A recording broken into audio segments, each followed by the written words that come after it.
Hi, I'm DeAnn Presley, and I'm a soil scientist in the Department of Agronomy at Kansas State University.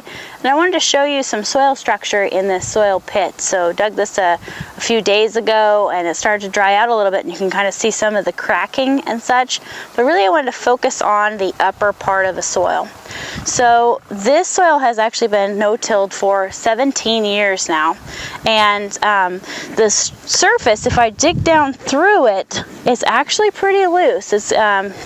We call that kind of becoming friable. So it's starting to develop some soil structure that it had lost prior to that. So for probably 50 or more years before that, this soil would have been tilled, first probably moldboard plows, and later on in time disked and field cultivated. So the soil structure it became more compacted. So the surface is quite loose. Now down about at the 2 to 4 inch depth, we start to see some chunks, and they're actually platy. That's a soil structure. So you can see a lot of roots plastered here along the bottom. So it was in the soil like this, and the roots, to get down, they have to go laterally and find a way to get down, move into the soil. So this soil, that texture right here, we would definitely call that platy. So these two plates, break those apart, those are platy. Now, the good news is that there are pores in that soil. So those pores can be formed by old plant roots, or it could be from some very small earthworms, but there, again, you can see those plates breaking out there.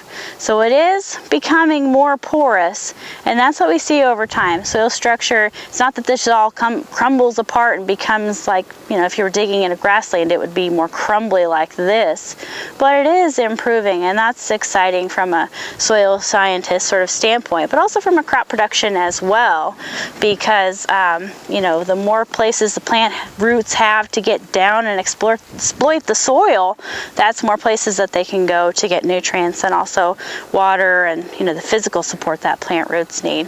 So soil structure, although we do see evidence of this past compaction from these plates right here, it is starting to sort of, if you want to think of it as not quite disintegrate, but it is getting more pores going through it, so that structure is improving. Thanks.